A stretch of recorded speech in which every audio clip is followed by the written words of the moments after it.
Okay, so continuing with Maths for the Sports group, this is the idea of an, kicked the stand there. This is the idea of an algebra of functions, and it's a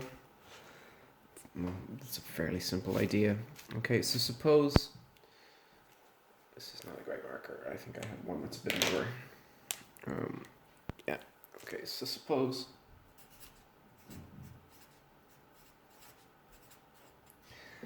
that f and g are functions.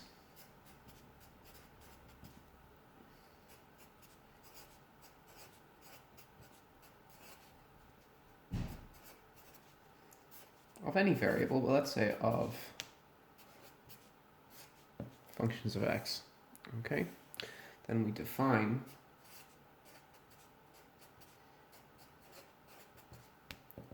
a function called f plus g of x as just f of x plus g of x. Okay, which is pretty simple and straightforward. And similarly, we define their difference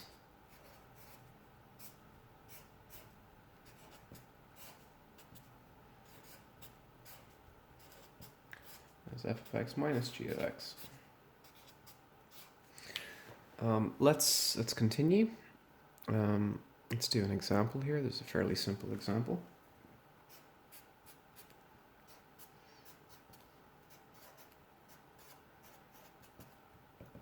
Okay, so suppose I have f of x, in this case, is 3x minus 7, and I have g of x is x squared. Okay, so two fairly elementary functions, okay, fairly simple functions. And now we'll find their sum and their difference. So f of x plus g of x, okay, is then equal to 3x minus 7 plus the x squared, okay, which is just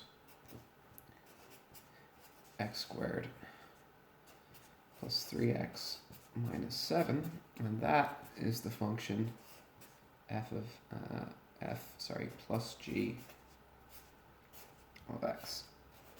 Okay, it's very simple. If I have two functions, I can add them together. Okay, and also if I take their difference, so if I take f of x minus g of x, and then what do I have?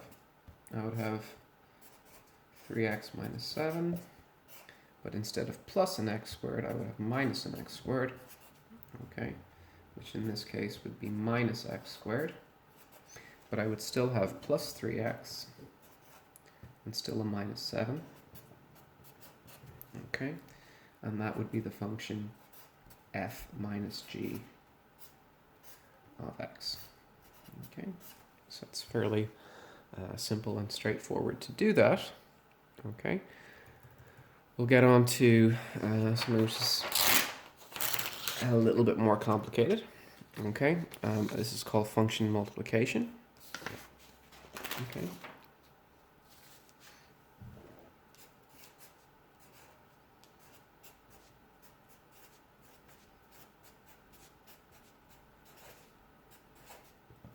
Okay, function multiplication. Okay, so again, f and g are functions of x.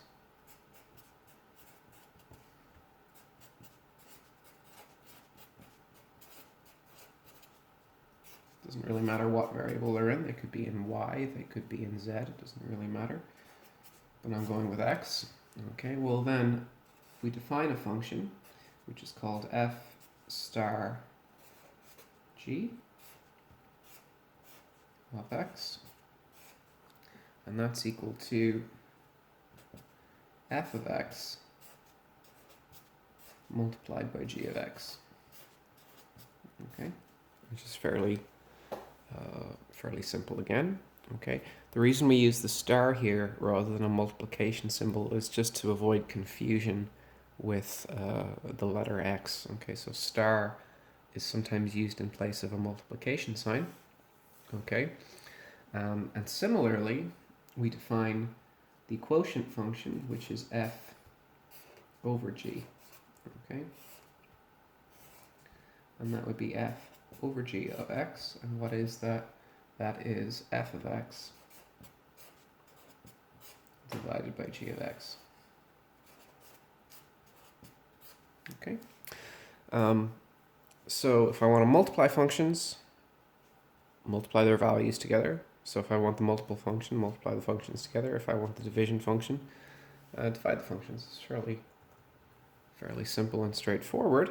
We'll do another example. Here's one here. The example we have is that f of x is, in this case, x squared plus 2. And we have g of x is equal to 4x plus 1. Okay. And now what I want to do in this case is I want to find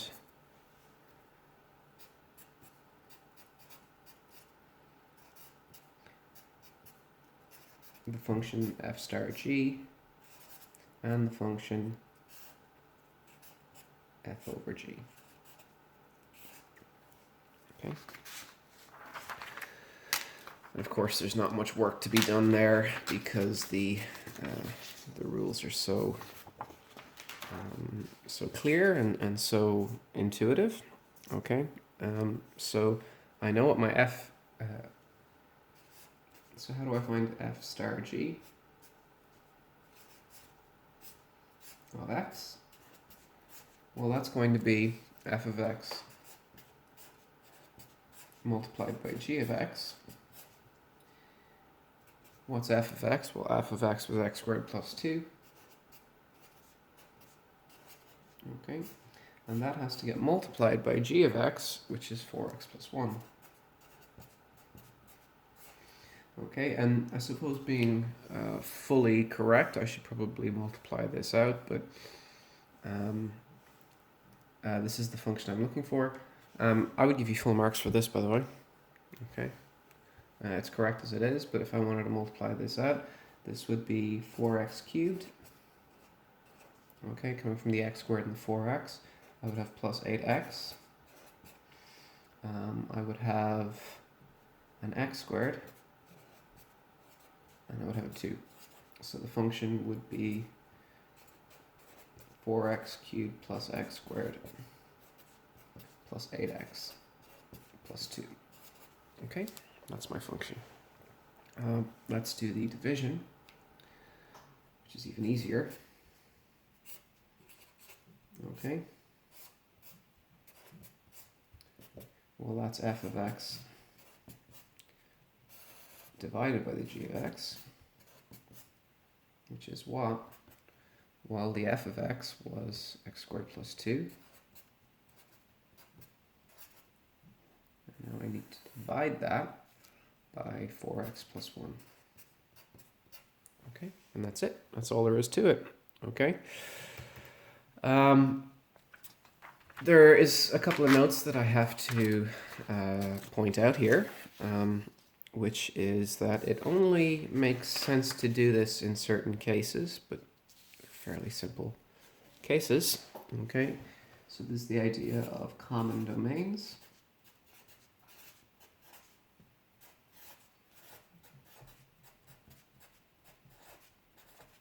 Okay, so here's the idea. Remember, the domain was the allowable inputs for a function. Okay, so the allowable values of x for me to put into my function. Okay, so for example, certain functions, okay, are defined for every value of x, and some aren't. Okay, some aren't defined for certain values of x. For example, we had 1 over x, which means just the function where you divide 1 by x, and that isn't defined if x is 0 because I'm not allowed to divide by 0. Okay, so the algebra of functions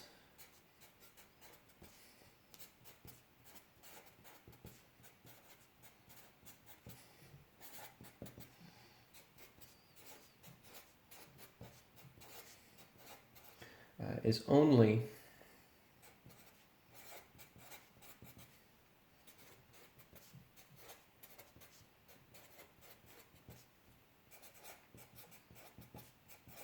when f and g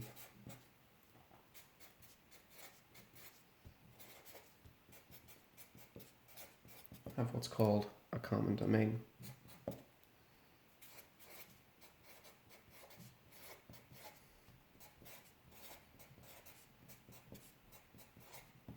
What does that mean? Okay, it means that I am allowed to take the same inputs in both.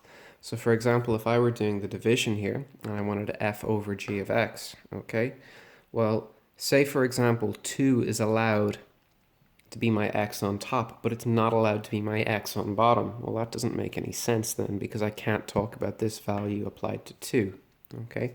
I need to have x allowed in f, and I need to have the same x allowed in g, okay? That's important. The other thing is, remember, division by 0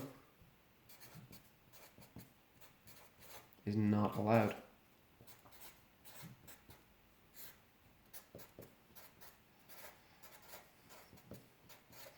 Why is that important? Well, this means that f divided by g of x is not defined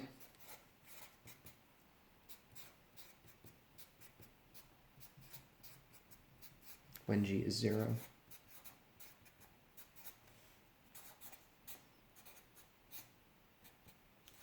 I'm not allowed to divide by 0, so I can't put the number g of x on the bottom here.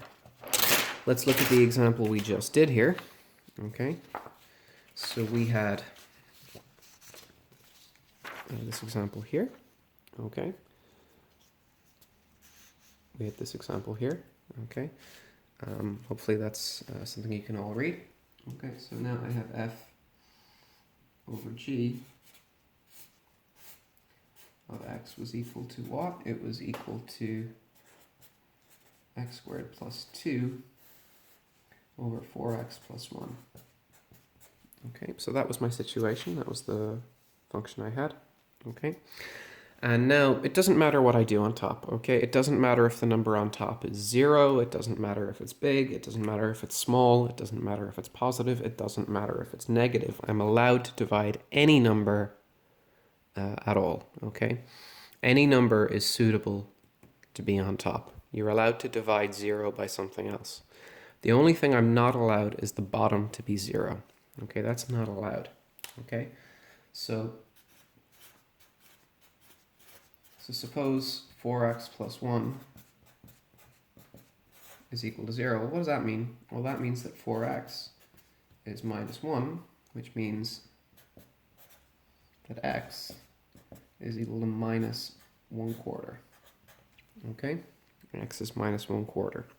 Okay, that means that this function here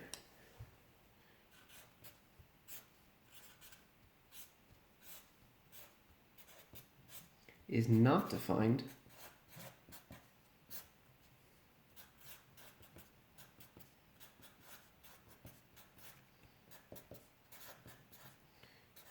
for x equal to minus 1/4. Why? Because if I put minus 1/4 into this formula, I end up with a 0 on the bottom, and I'm not allowed to divide by 0. So this must be excluded. Okay? So what does that mean? This means the domain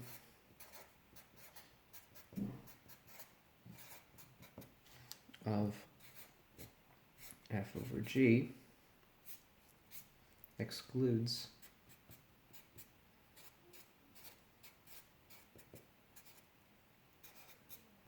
x is equal to -1/4. That is not an allowable input for my function.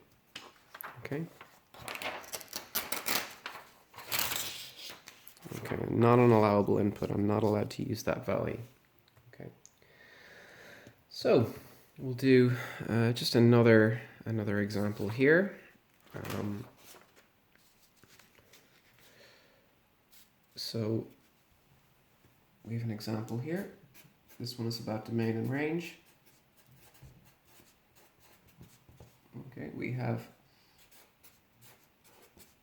f of x is equal to x squared.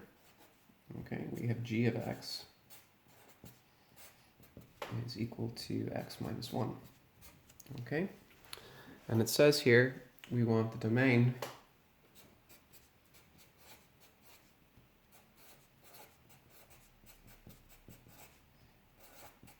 of the first one, which is f. Okay, well, this is an x squared function, and it really doesn't matter what number I take, I can always find its square. Okay, so the domain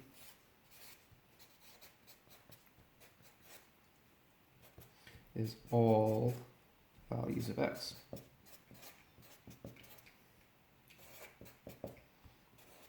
It's perfectly acceptable for this function f. Okay. What about 2 here? What about this second one? Well, the second one asks for g, and we want to know the domain for that. Okay, so the domain here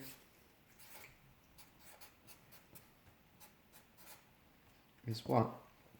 Well, if g of x is x minus 1, I can always subtract 1 from any number. It doesn't matter if the number is big, small, positive, negative, or 0. I can always take 1 away, so there's no problem. So that one is all values of x. No problem. But what about their quotient function or their division function? Well, let's do that now. Okay. So now, what is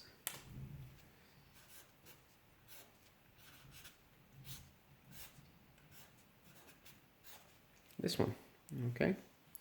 Well, that function is x squared over x minus 1. Okay, and this makes sense provided I'm not dividing by 0. Okay, well now, x minus 1 equals 0 is the same thing as saying that x is equal to 1. Okay, so what's the domain of this one?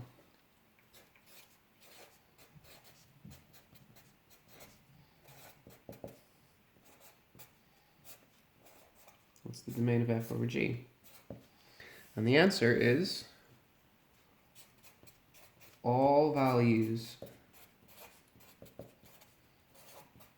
of x, that is, what is common to f and g, which is all values of x, except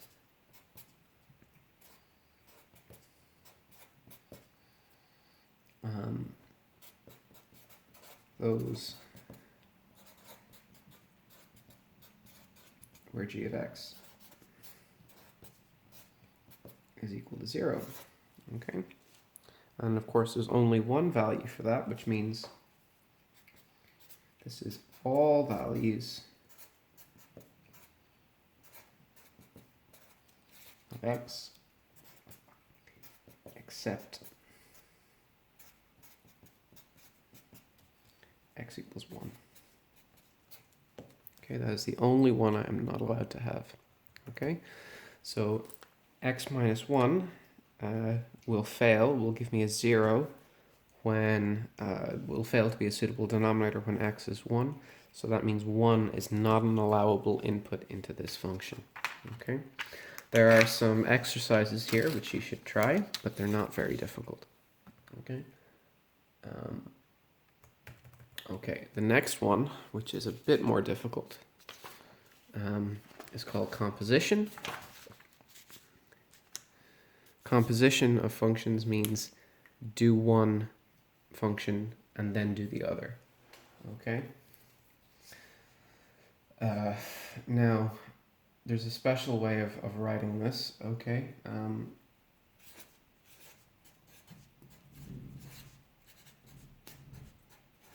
This is composition, okay? So we let f and g be functions.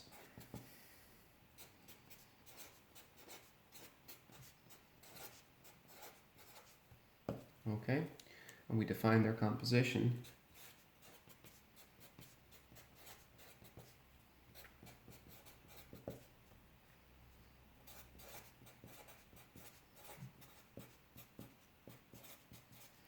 which we write as f, and then this is a circle. This is not an O, it's a circle.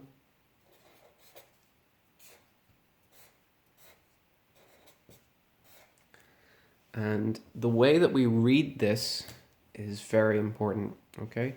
We read this as f after g. So this circle here we read as after, which means we take x, we do g to it, we apply the function g of x, and then we apply f, okay? So f after g means do g of x first, and then do f on the outside. Okay, so read this as f after g of x, okay? And similarly,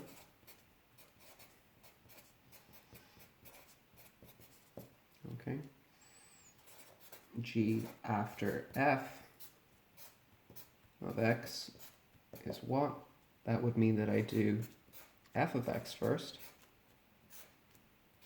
and then I do g to that number, okay? That might seem a little tricky, but we'll do some examples and you'll see how things are, what things are, okay?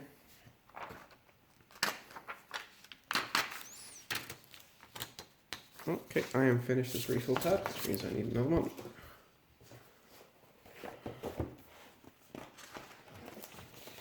I am not helping the environment with this kind of method of giving lectures. I'll have to come up with a solution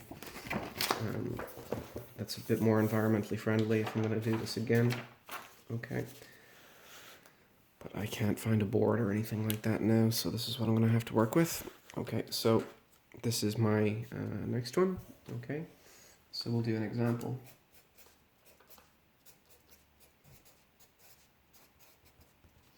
We have f of x is equal to x squared, and we have g of x is equal to 3x plus 1. Okay, and this is fairly simple and straightforward. Let's find f after g, okay, of x, which means that I do g of x first, and then I take that and I do f. Okay, so we're going to let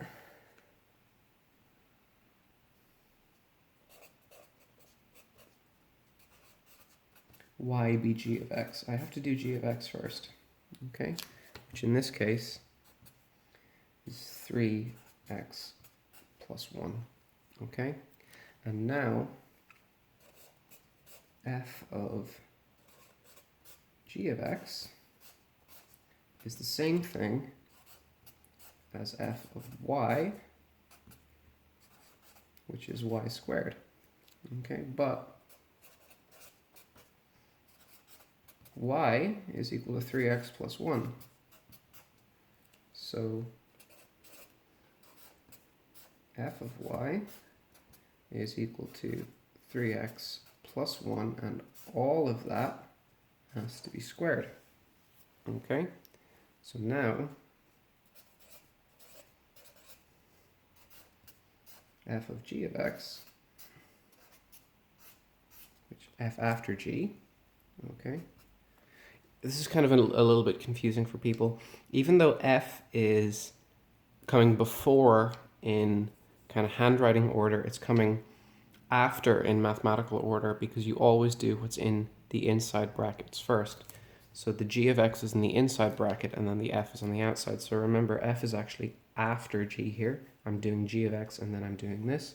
This has to be 3x plus 1 squared. Okay.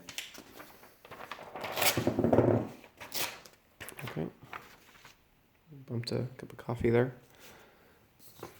Let's do the other one. Let's do g after f.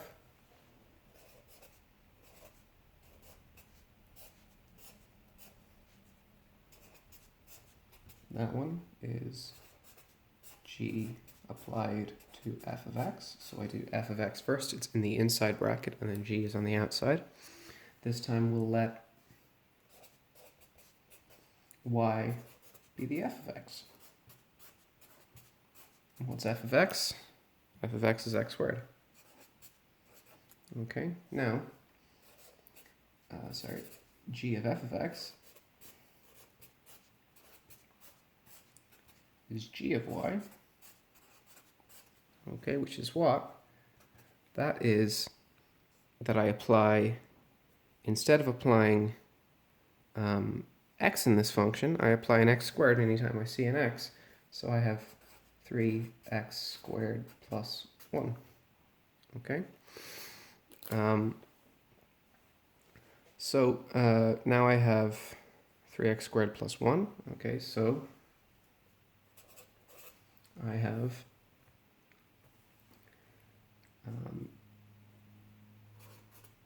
g of f of x is 3x squared plus 1. And we notice something very important here, which is that f after g is not the same thing as g after f, okay? And people sometimes get a little bit confused by that, but there's an easy way to think about it, okay? Not every process has to be the same if I do one before the other, okay? So order matters, okay? And the example I was taught in, I think it was early in secondary school, but it really always stuck with me, is that it's different if I put on my socks and then my shoes, socks first and then shoes after. That is different from me trying to put on shoes first and then put on socks after, okay? So one of those things, one of those processes, socks before shoes, results in footwear put on correctly. The other one, shoes before socks, is kind of a mess, right? So they're not the same thing. And that always stuck with me, and it had helped me understand the idea of certain things not being the same depending on how order is applied. So I'll do a couple of examples in the next video. We'll talk about one-to-one functions at inverses, and then we'll talk about something called the exponential function, which is very important. And you will have seen people talking a lot about the exponential function in recent weeks. Okay? Thank you, everyone.